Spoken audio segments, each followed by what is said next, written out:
Hello friends, आज हम discuss करने वाले हैं जीआईबी के चारों जो आपके सब्जेक्ट्स हैं। उसमें कौन कौन से चैप्टर्स इंपॉर्टेंट है हमारे लिए और स्पेशली 2023 में जो आपका एग्जाम होने वाला है।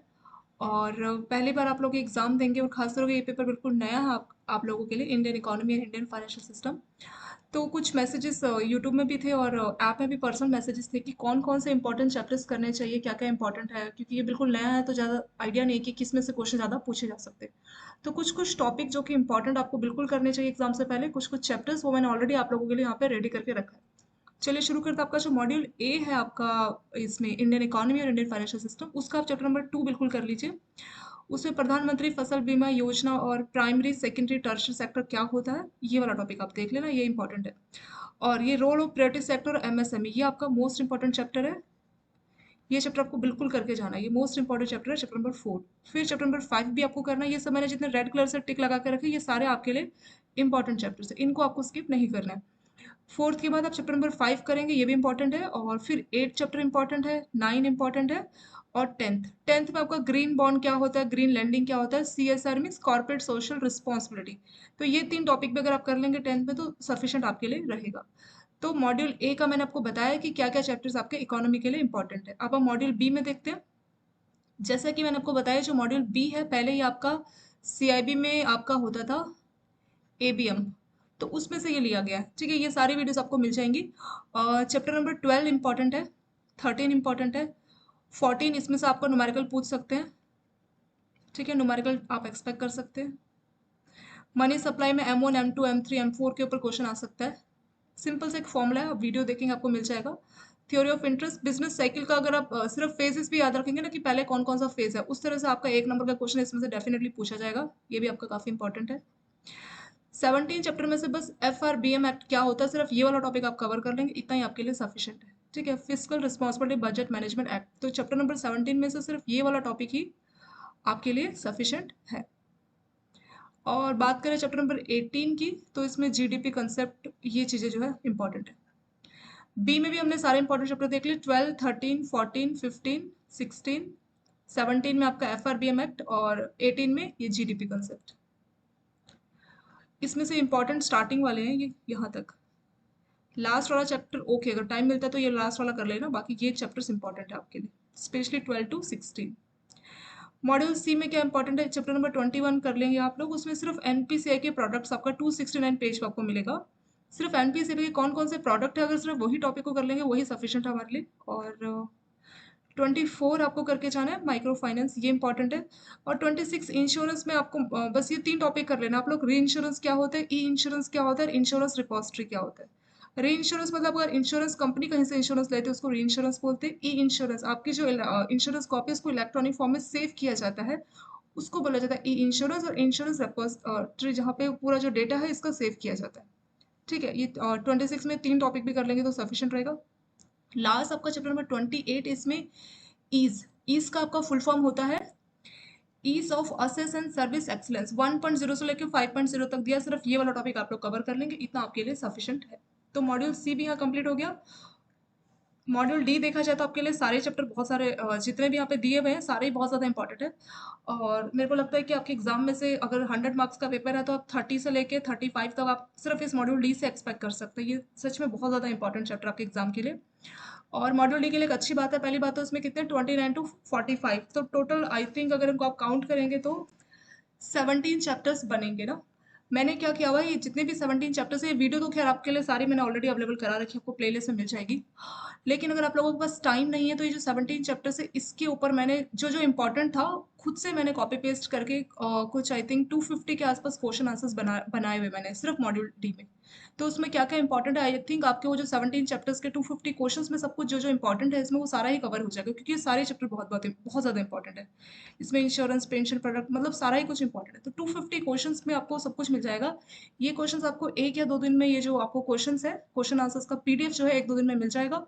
और क्वेश्चंस का पीडीएफ के लिए आपको वही टू हैंड्स ऐप डाउनलोड करनी पड़ेगी, और ऐप में फिर आपको स्टोर में आप फ्री में जो है उस पीडीएफ को ले सकते हो। उसके लिए आपको पीडीएफ के लिए आपको चार्ज करने का कोई ज़रूरत नहीं है। ठीक है, तो 250 और जो आपके क्वेश्चंस है ये आपको मॉड्यूल डी के जो है उसमें आपको 250 क्वेश्चन के फॉर्म में ये जो है आपको मिल जाएंगे क्वेश्चन आंसर्स, ठीक है। आसानी से आप उनको गो थ्रू कर सकते हैं और उससे आपका जो है रिवीजन हो जाएगा। तो काफ़ी बड़ा रोल प्ले करेगा 250 क्वेश्चन, क्योंकि मैंने बताया मॉड्यूल डी में से आपका 30 से लेकर 35 मार्क्स का चाहिए। तो अगर आपको 50 नंबर चाहिए पास होने के लिए, तो सिर्फ इन क्वेश्चंस को अगर आप गो थ्रू करेंगे 1-2 दिन में, तो आपका काम इसमें से बन जाएगा।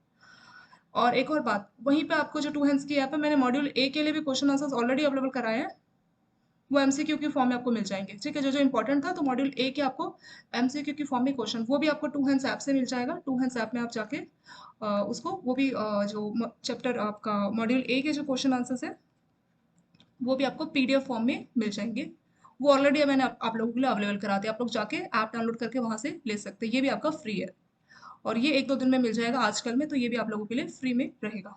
चलिए, हमने इकोनॉमी का पूरा डिस्कशन कर लिया। अब हम सेकंड वाले चैप्टर पे आपका जो सेकंड पेपर है उसके ऊपर आ जाते हैं। वो है आपका principal and practices of banking, ठीक है। और प्रिंसिपल और प्रैक्टिसेस ऑफ बैंकिंग के भी बहुत सारे क्वेश्चंस हैं एक्चुअली। इसमें टोटल कितने चैप्टर्स हैं? अगर हम सिर्फ प्रिंसिपल प्रैक्टिसेस ऑफ बैंकिंग की बात करें, तो इसमें टोटल 55, 939। इसमें मतलब सबसे ज़्यादा आपकी जो बल्कि बुक है, ये आपकी प्रिंसिपल और प्रैक्टिसेस ऑफ बैंकिंग की है, जिसमें 939 आपके चैप्टर्स हैं। सॉरी, 939 पेजेस में कवर होगा और आपके चैप्टर्स कितने हैं? 55 चैप्टर्स है। और हमें नंबर कितने चाहिए पास होने के लिए? 50 चाहिए, यानी आपको एक चैप्टर करेंगे तो एक नंबर, इस तरह से आप एक्सपेक्ट कर सकते हैं। और 939 चैप्टर्स में से जो है इसका भी मैंने आप लोगों के लिए पीडीएफ अवेलेबल कराया है। ये आपको एग्जाम से एक वीक पहले मिल जाएगा। जब भी आपका प्रिंसिपल का एग्जाम है, उससे एक वीक पहले मैं आप लोगों को अवेलेबल कराऊंगी, क्योंकि तो ये जो आपके 939 पेजेस की बुक है, उसमें से मैंने इंपॉर्टेंट जो जो मुझे लगा, अप्रोक्स आपको 350 या 400 के आसपास क्वेश्चंस की फॉर्म में वो पीडीएफ मिलेंगे, ठीक है। 350 टू 400 क्वेश्चंस कवर है। तो ये 350 से अगर 400 क्वेश्चंस आप कर लेंगे तो काफी अच्छा, मतलब आप कम से कम 25 to 30 आराम से एक्सपेक्ट कर सकते हैं। 30 से ऊपर भी आप एक्सपेक्ट कर सकते हैं। तो अगर सिर्फ ये क्वेश्चन आंसर्स का पीडीएफ भी देख लेंगे तो आपको काफी ये सपोर्टिव रहेगा। तो आप ऐप डाउनलोड करके इसको वहां से अपना अवेल कर सकते हैं। और अब इसमें क्या क्या इंपॉर्टेंट है, वो मैंने आप लोगों को पहले से यहाँ पे लिखा हुआ है, देखते हैं। ये आपका principal and practices of banking के इंपॉर्टेंट चैप्टर्स है।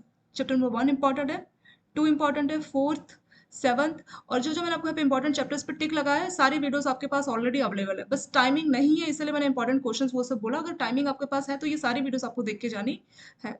फर्स्ट हो गया, सेकेंड हो गया, 4th, 7th आप लोग नोट डाउन कर लीजिए, इंपॉर्टेंट है। और 9 चैप्टर, फिर 10th पे आ जाएंगे आप सीधे ही। 10th के बाद 15, 18, 19, ये बहुत ज़्यादा इंपॉर्टेंट है। और ये कंज्यूमर प्रोटेक्शन एक्ट, ये भी काफ़ी इंपॉर्टेंट है। और ये आरटीआई एक्ट, ये भी काफ़ी इंपॉर्टेंट है, ठीक है। ये तीन, 19, 20। और मुझे लगता है कि जो आपको क्वेश्चन आंसर्स है, उसमें मैंने इन तीनों चैप्टर्स के ऊपर आई थिंक 30 to 40 क्वेश्चन, सिर्फ इन 3 चैप्टर्स के ऊपर ही आपको 40 क्वेश्चंस। तो उन 40 क्वेश्चंस में आपका ये सारा ही जो जो इंपॉर्टेंट है वो सब कवर इसमें हो जाएगा। और यहाँ पे इंपॉर्टेंट नहीं है, हाँ। फिर सीधे आप लोग आ जाएंगे 26, ये आपका बहुत ज़्यादा इंपॉर्टेंट है। फिर 28, ये भी बहुत इंपॉर्टेंट है। 30, ये भी इंपॉर्टेंट है आपका। और फिर आपका 31 इंपॉर्टेंट है। 32, 33, 34, 35, 36 प्रियोरिटी सेक्टर, ये भी इंपॉर्टेंट है काफ़ी। फिर आ जाएंगे 40 और ये लास्ट वाला चैप्टर, ओके, ये सारा आपका। और बी कंप्लीट हुआ है। मॉड्यूल सी में आप आ जाएंगे, 44 चैप्टर है, ये आपको करना है। 45 और 46, ये चैप्टर 47 में आप गो थ्रू कर सकते हैं। 50, ये बहुत ज़्यादा इंपॉर्टेंट है आपका, मोस्ट इंपॉर्टेंट आप बोल सकते हैं। It is most important chapter 50। तो जो मोस्ट इंपॉर्टेंट बोला उनको आप पहले कर लीजिएगा, उनका एटलीस्ट आप लोग वीडियो भी अगर है तो उनको आप देख लीजिएगा। इथिक्स में से भी काफ़ी क्वेश्चन पूछे जाते हैं, तो ये भी काफ़ी इंपॉर्टेंट है, ठीक है। और मैंने already principle and practices of banking की वीडियोस पहले से जो है उसके मॉक टेस्ट की वीडियोस अवेलेबल करा रखी है। तो वो जो पुरानी वीडियोस है उनको आपको देखना है, क्योंकि सिलेबस एथिकल बिल्कुल सेम है इथिक्स का। तो इथिक्स को लेके मैंने वीडियोस में आई थिंक 6-7 वीडियोस में इथिक्स वाला चैप्टर पूरा ही कंप्लीट है। तो आप क्या करेंगे कि जो प्रिंसिपल प्रैक्टिस ऑफ बैंकिंग के जो मॉक टेस्ट की वीडियोस हैं, जो आपको यूट्यूब में भी मिल जाएंगी, ऐप में मिल जाएंगी, तो मॉक टेस्ट की वीडियोस से आप जो है ये चैप्टर आप पूरा कवर कर सकते हो। क्योंकि उन वीडियोस में मैंने पूरा अच्छे से जो जो इंपॉर्टेंट है, पूरा डी जो है 51 से 55 उन वीडियोस के थ्रू ही आपको कवर करा है। तो ये पूरा चैप्टर, मतलब इसमें मॉड्यूल डी में सारे ही जो चैप्टर्स हैं मोस्ट इंपॉर्टेंट, और इथिक्स में से काफी क्वेश्चन पूछे जाएंगे। इथिक्स इंपॉर्टेंट है 50, और बाकी मैंने आपके लिए जो रेड कलर के जो पेन से टिक लगाए वो सब आपके लिए इंपॉर्टेंट है, ठीक है। ये हो गया आपका principal and practices of banking. अब तीसरा पेपर आता है हमारा अकाउंटिंग, ठीक है। Accounting and financial management for bankers. Paper 3 के बारे में बात करते हैं कि क्या क्या हमें करना है। और ये जो भी मैंने आपको बताया, ये जो भी आपको यहाँ पे स्क्रीन पे दिख रहा है, ये आपका नई बुक के हिसाब से, ठीक है, सारा कुछ आपको नई बुक के हिसाब से मिलेगा। तो इसमें से चैप्टर नंबर 3 आपको करना इंपॉर्टेंट है, रिकंसिलिएशन स्टेटमेंट ये इंपॉर्टेंट है, और ट्रायल बैलेंस ये इंपॉर्टेंट है। डेप्रिसिएशन के ऊपर न्यूमेरिकल्स पूछ लेते हैं, 3 मेथड्स अलग अलग, स्ट्रेट लाइन मेथड है आपका, रिटन डाउन मेथड है, ठीक है, 3 मेथड्स है, और उसमें से जो है तीनों मेथड के ऊपर जो है क्वेश्चंस आ सकते हैं। ये चैप्टर नंबर 6 इंपॉर्टेंट है। 7 में सिर्फ आप इनका डेफिनेशन भी याद रखेंगे तो चलेगा, ये सिर्फ आपका थ्योरी है, थ्योरी से ज़्यादा इसमें कुछ नहीं है। कैपिटल एक्सपेंडिचर ऐसे एक्सपेंडिचर जो कि रिपीट नहीं होते, कभी कभार आप लोग खरीदते हैं उसको कैपिटल एक्सपेंडिचर बोलते हैं। एग्जाम्पल के तौर पे टीवी, आप डेली टीवी खरीद के नहीं लाते, आप जैसे कई सालों में बहुत मतलब उसका फ्रिक्वेंसी बहुत कम होता है, नॉन रिकरिंग, 15 साल या 20 साल में आप एक बार टीवी लेके आएंगे, तो वो आपका कैपिटल एक्सपेंडिचर हो गया। फ्रिज, इस तरह की चीजें। और रिवेन्यू एक्सपेंडिचर हो जाएगा जो बार बार रिपीट होगा, तो रिवेन्यू का पहला लेटर है रिपीट, रिकरिंग आप बोल सकते हो, तो जो बार बार रिपीट होता है उसको बोलते हैं रिकरिंग एक्सपेंडिचर। तो ऐसे कौन से एक्सपेंडिचर जो कि आप हर महीने खर्च करते हैं, अगर आप किराने की दुकान से राशन खरीदते हैं अपने घर के लिए, वो हर महीने रिपीट होता है, हर महीने इलेक्ट्रिसिटी का बिल पे करते हैं, मोबाइल का बिल पे करते हैं, तो बहुत सारी चीजें जो रिपीट है, उस तरह के खर्चे को बोला जाता है रिवेन्यू एक्सपेंडिचर, ठीक है। तो थोड़ा सा मैंने कंसेप्ट आपको यही बता दिया कि कैपिटल और रिवेन्यू एक्सपेंडिचर क्या होता है। कैपिटल जो कि रिपीट नहीं होता, ये बड़े अमाउंट का होता है, और ये बहुत, इसका जो चांस है रिपीट होने का बहुत कम रहता है, कई सालों बाद ये रिपीट होता है। आपने एक घर बना लिया अपने लिए, तो बार बार आप घर नहीं खरीदेंगे, एक बार लिया तो वो भी आपके लिए कैपिटल एक्सपेंडिचर होगा। रिवेन्यू जो बार बार रिपीट होगा, और ये बहुत छोटे अमाउंट का रहता है as compare to capital expenditure, ठीक है। इसका डेफिनेशन जो मैंने आपको बताया इतना ही सफिशियंट है, इसी को लेकर जो है क्वेश्चंस बन सकते हैं कि ये किस टाइप का एक्सपेंडिचर है, कैपिटल या रिवेन्यू। मॉड्यूल ए में तो यही इंपॉर्टेंट था, और मॉड्यूल बी पे आप आ जाएंगे, उसमें पहला चैप्टर ये नंबर 12 जो है ये इंपॉर्टेंट है। 14 और 15 कंपनी अकाउंट, ये बहुत इंपॉर्टेंट है, आप एक्सपेक्ट कर सकते हैं 5-6 नंबर के जो शेयर्स है ये सब आपका इसी में से पूछा जाता है। और एक और बात जो है, मैंने ऑलरेडी जो है अकाउंटिंग को लेके जो वीडियोस बना रखी है, मॉक टेस्ट वीडियोस, वो वीडियोस आपको देखनी है, क्योंकि जो जो इंपॉर्टेंट है, मतलब जो जो वीडियोस है पहले की, वही वाला सिलेबस आपके नए में भी है। तो जो जो आपको वीडियोस मिलेगी मॉक टेस्ट की अकाउंटिंग की, वो सारी वीडियोस आपको देखनी है, उसमें आपको इसके ऊपर जो न्यूमेरिकल्स आते हैं, ये बैलेंस शीट के ऊपर, या आपका ये रिकंसिलिएशन स्टेटमेंट डेप्रिसिएशन के ऊपर, और trial balance, rectification of error, तो इन सभी टॉपिक के ऊपर मैंने मॉक टेस्ट ऑलरेडी आप लोगों के लिए अवेलेबल कराए हैं। वो इस साल के नहीं है, बट सिलेबस सेम है, तो आपको वो सारे मॉक टेस्ट करने हैं, इस बार के एग्जाम में आपको वो डेफिनेटली काम आएंगे। फिर कैश फ्लो, फंड फ्लो आप गो थ्रू कर सकते हैं, ये जस्ट ओके, ये बहुत इंपॉर्टेंट नहीं है, मैंने जिसमें ओके लिखा है वो जस्ट आपको okay means it's not very important, ये बहुत ज़्यादा इंपॉर्टेंट आपके लिए नहीं है। रेशियो एनालिसिस बहुत इंपॉर्टेंट है, और इसके ऊपर न्यूमेरिकल्स मैंने आपको कराया, आपको मॉक टेस्ट का जो वीडियो वहाँ भी मिल जाएगा, और इसकी जो वीडियोस है, वीडियोस तो खैर आपको मिल ही जाएंगी, वीडियोस तो सभी की अवेलेबल है, बट मॉक टेस्ट से भी आप करेंगे तो आपको रिवीजन अच्छा इसमें हो जाएगा। YTM इंपॉर्टेंट है, 21 इंपॉर्टेंट है, और ये आपका फॉरेक्स ये बहुत ज़्यादा इंपॉर्टेंट है, इसमें से आप 5-6 नंबर का एक्सपेक्टेशन कर सकते हैं, ठीक है। और ये जस्ट आप गो थ्रू कर सकते हैं 24 और 25। डी की बात करें, डी नया ऐड हुआ बिल्कुल ही, तो इसमें से पहला चैप्टर आप कर सकते हैं 32, 33। ये जो मार्जिनल कॉस्टिंग है, इसमें break even point and margin of safety, इसका सिर्फ कैलकुलेशन का एक न्यूमेरिकल है, वो पूछ सकते हैं, उसको करेंगे तो उतना सफिशिएंट रहेगा, ठीक है। इसके साथ आपका ये जो अकाउंटिंग है ये भी आपका कंप्लीट हो गया। आई थिंक आपको समझ में आएगा कि कौन कौन से चैप्टर्स हमारे लिए इंपॉर्टेंट है और कौन कौन से नहीं है। और जो जो मैंने मोस्ट इंपॉर्टेंट बोले उसको किसी भी हाल में स्किप नहीं करना। ये रेक्टिफिकेशन वाला जो चैप्टर है मोस्ट इंपॉर्टेंट है, हमेशा इसमें से 4-5 नंबर का क्वेश्चन इसमें से पूछते हैं, और रिकंसिलिएशन स्टेटमेंट में से पूछते हैं, और डेप्रिसिएशन में भी आपके न्यूमेरिकल पूछे जाते हैं।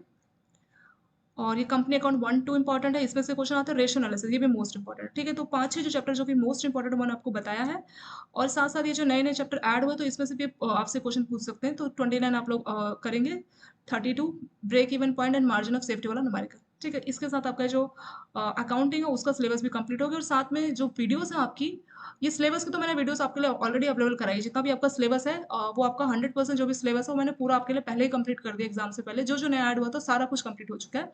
साथ में क्या क्या चीज़ें पुरानी भी करनी है, जैसे मैंने आपको बताया मॉक टेस्ट आपको इसमें से ये जो अकाउंटिंग के जो पुराने मॉक टेस्ट है वो सारे आपको करने हैं, नए भी मैं अगर होगा तो कुछ ऐड करूंगी इनके ऊपर, बट जो भी मॉक टेस्ट आपको करना है, क्योंकि जो सिलेबस है मॉक टेस्ट में वो वही है जो कि आपका है। अब जैसे रेशियो एनालिसिस के ऊपर कई सारे मॉक टेस्ट है, ऐसे कंपनी अकाउंट के ऊपर भी मॉक टेस्ट है, और आपका ये फॉरेक्स के जो मैंने आपको बताया ना, ये फॉरेक्स इसके ऊपर भी आपके मॉक टेस्ट है, तो आपको जो भी अकाउंटिंग है मॉक टेस्ट है उसमें ये सारा कुछ कवर हो जाएगा। अब लास्ट में आता है आपका retail banking and wealth management, ये है आपका। इसमें ये एक्चुअली ज़्यादा बड़ा है नहीं, छोटा ही है, पहले ये CIB में हुआ करता था optional subject, retail banking and wealth. तो इसमें जो वेल्थ मैनेजमेंट है, सिर्फ वेल्थ मैनेजमेंट के ऊपर इतना सा है आपका, 3 ही चैप्टर्स है, 4 ही चैप्टर्स है। ये सारे आप लोग कर लेना, इंपॉर्टेंट है, क्योंकि retail banking and wealth management में सिर्फ जो मॉड्यूल डी है उसमें सिर्फ 4 ही चैप्टर है, ये आपके वेल्थ मैनेजमेंट को कवर कर रहा है, तो ये इंपॉर्टेंट है। इसमें से आपके क्वेश्चंस पूछ सकते हैं, एटलीस्ट आप 25 तक का एक्सपेक्ट कर सकते हैं सिर्फ इस मॉड्यूल डी के 4 ही चैप्टर्स में से। छोटे हैं ये चैप्टर्स, ऑलरेडी आपको मिल जाएंगे, ये मैंने अवेलेबल कराया आप लोगों के लिए। ठीक है, इसके अलावा जो बाकी के चैप्टर्स बचे, ज़्यादा बड़े चैप्टर्स नहीं है, वो बहुत छोटे छोटे चैप्टर्स हैं, तो बाकी आप आराम से कर लेंगे। और बाकियों में कुछ बताना नहीं है। चैप्टर नंबर 1 बिल्कुल भी इंपॉर्टेंट नहीं है, और चाहे तो इसको भी जस्ट आप गो थ्रू कीजिए, ये ज़्यादा इंपॉर्टेंट नहीं है, ये बिल्कुल नया ऐड हुआ अभी, इसको आप कर सकते हैं। ठीक है, बाकी जो है मेनली इसका जो है मॉड्यूल बी इंपॉर्टेंट है, मॉड्यूल बी और आपका मॉड्यूल डी, ये तो आपके लिए ज़्यादा इंपॉर्टेंट है। बाकी आप लोग कर सकते हैं, और ये इसकी वीडियो ज़्यादा बड़ी नहीं, सब छोटी छोटी, तो आप इसकी सारी वीडियोस देख लेंगे तो ज़्यादा आपको पता नहीं लगेगा, ये ईजी है। और इसमें ज़्यादातर आपके एजुकेशन लोन, व्हीकल लोन जो है, इसके ऊपर आपको क्रेडिट कार्ड, इस तरीके के जो है न्यूमेरिकल्स आप एक्सपेक्ट कर सकते हैं इस अपना रिटेल बैंकिंग में। जो गवर्नमेंट की स्कीम्स होती है, जैसे प्रधानमंत्री जनधन योजना, इसमें कितने तक का ओवरड्राफ्ट अलावा है, 10,000 तक का वन टाइम। और भी जो इंश्योरेंस प्रोडक्ट है हमारे पास, जैसे प्रधानमंत्री जीवन ज्योति बीमा योजना, सुरक्षा बीमा योजना, अटल पेंशन योजना, और भी जो गोल्ड की आपकी स्कीम्स है, गोल्ड मोनेटाइजेशन स्कीम, ये सब भी जो है आपके एग्जाम में रिटेल में जो है पूछे जाएंगे। ठीक है, तो ये आपके लिए मेन मेन जो है इंपॉर्टेंट आपके हो गए। चलिए, सारा सिलेबस हम लोगों ने पूरा डिटेल में डिस्कशन कर लिया है। और जो आपको पीडीएफ चाहिए, पीडीएफ के लिए आपको टू हैंड्स का ऐप डाउनलोड करना होगा, वहाँ से आपको पीडीएफ भी मिल जाएगा। और ज़्यादा एग्जाम में टाइम नहीं है, आप लोग उसका एग्जाम का आप अपना अच्छे से तैयारी कीजिए। और सिलेबस पूरा अवेलेबल है आपको टू हैंड्स की ऐप में, और यूट्यूब चैनल जो है टू हैंड्स का, वहाँ दोनों जगह आपको मिल जाएगा। और ऐप का आप जानते हैं कि 159 पर मंथ का आपका रेट है, वहाँ से आप इसको ज्वाइन कर सकते हैं। Okay, thank you so much for watching this video.